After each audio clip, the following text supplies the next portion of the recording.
గచ్చిబౌలిలో Biotech ఇంత అనర్థం జరగడానికి కారణం నువ్వే. ఆ శివలింగం కనిపించగానే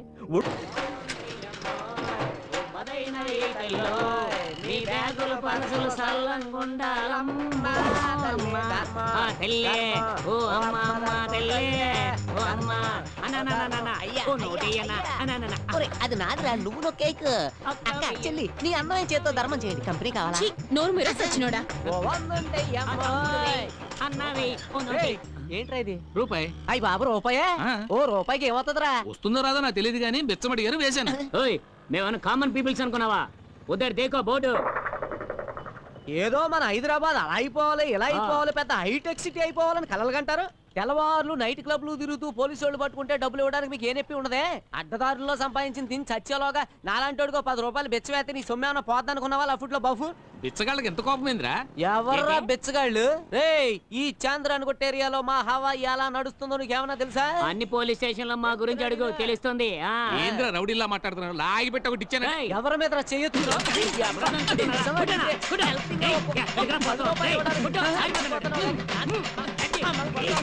కానిస్టేబుల్ వెంకటప్పయ్య ఇద్దరూ కలిసి నిజాయితీ గల పోలీస్ ఆఫీసర్ కిరణ్ బేడిని హత్య చేసినందువలన పోలీసులు వారిని అరెస్ట్ చేశారు. వారిరువురిని రేపు న్యాయస్థానంలో హాజరుపరచనున్నట్లు పోలీస్ కమిషనర్ జయసింహ తెలియజేశారు.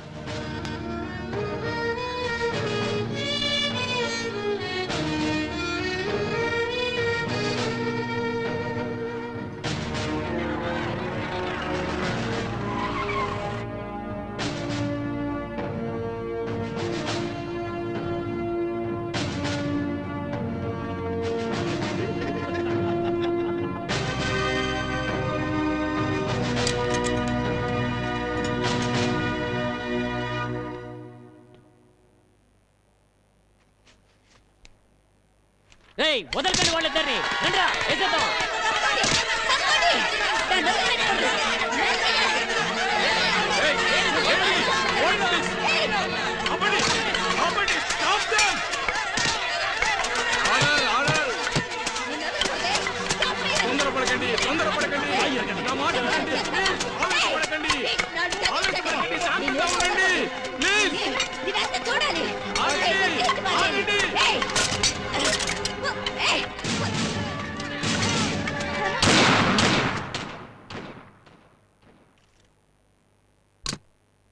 న్యాయాలు తీర్మానించే నా చేత్తోనే గన్ పట్టుకునేలా చేశారు.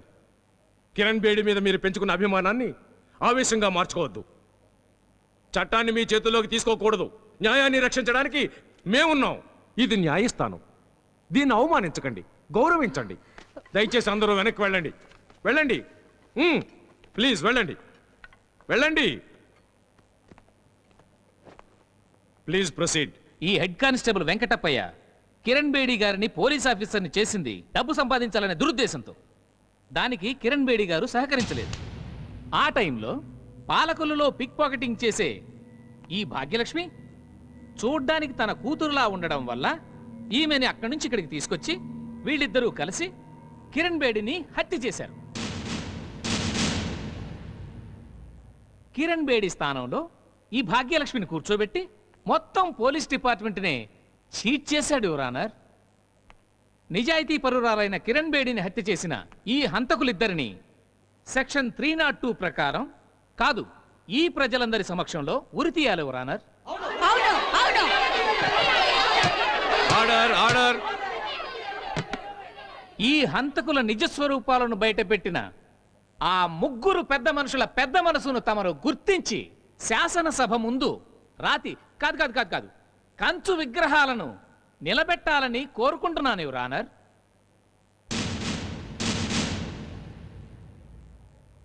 ఏమ్మా, నీ తరపున వాదించడానికి లాయర్ ఎవరైనా ఉన్నారా? ఇలాంటి కేసుని ఎవరు టేకప్ చేస్తారు ఎవరన్నా? నేనున్నాను మిలాడ్. హలో, ఎక్స్క్యూజ్ మీ, కొంచెం దారి ఇవ్వండి. దారి, ఎక్స్క్యూజ్ మీ, కొంచెం దారి ఇవ్వండి. మిలాడ్, మిలాడ్ నేనున్నా, కొంచెం దారి ఇవ్వండి. నేనున్నా మిలాడ్.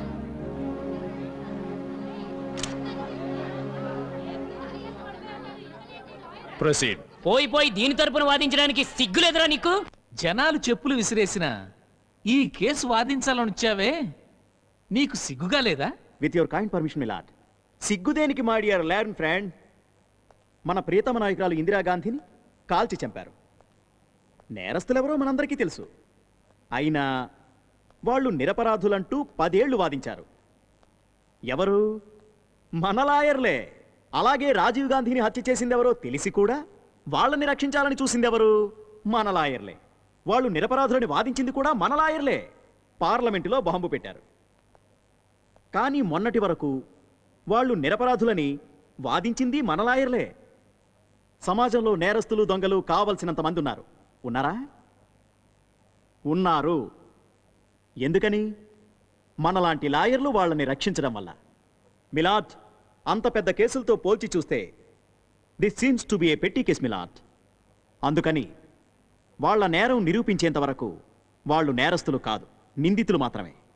బేస్డ్ ఆన్ దట్ ఈ నిందితుల తరఫున వాదించదలుచుకున్నాను. And these are my documents Milad.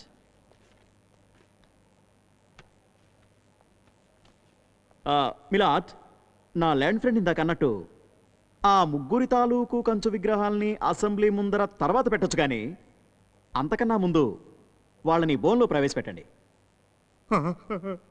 Bhupathi, Narasimha, డిసౌజ.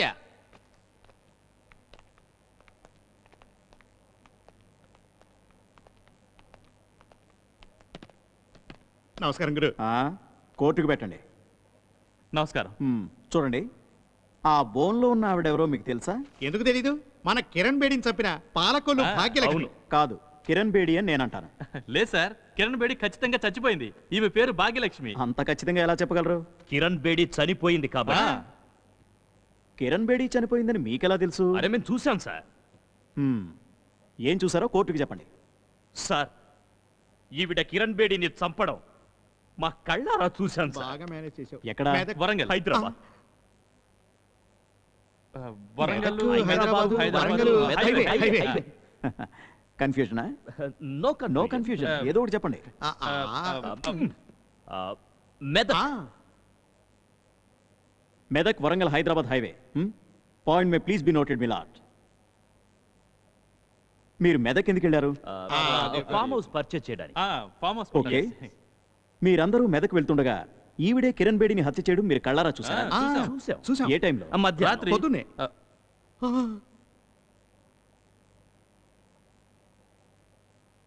పొద్దునే. మీరు నోరు మూసుకుంటారా? మధ్యాహ్నం. Again confusion.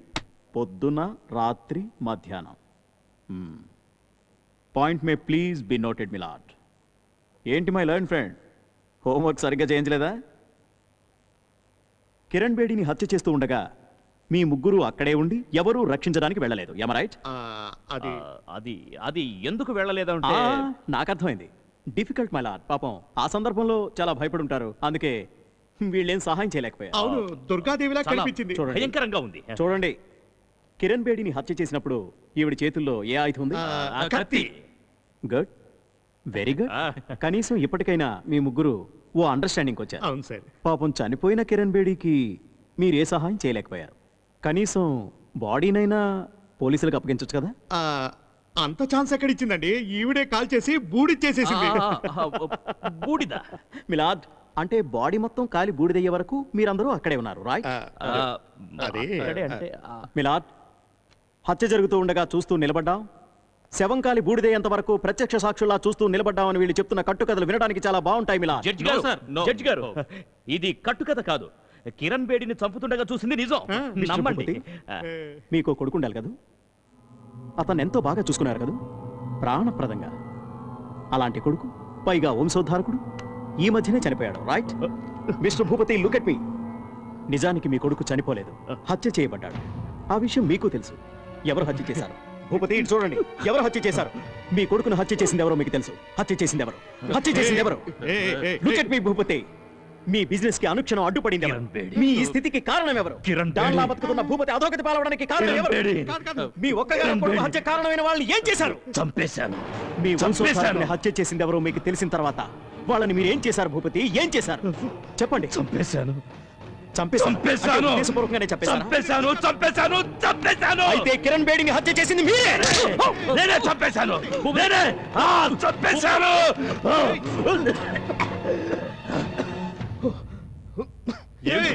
లేదు, ఇతను పిచ్చోడు. ఇతను తప్పలేదు. నేను పిచ్చోండి.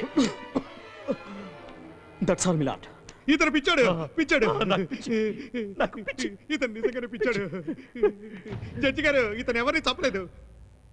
కిరణ్ బేడి అనే సిన్సియర్ పోలీస్ ఆఫీసర్ని హత్య చేసినందుకు ఈ ముగ్గురు హంతకులకి ఐపీసీ 302 సెక్షన్ ప్రకారం ఉరి శిక్ష విధించడమైనది. కానిస్టేబుల్ వెంకటప్పయ్య ఉద్దేశం మంచిదైనప్పటికీ చట్టాన్ని తన చేతుల్లోకి తీసుకోవడం తప్పు.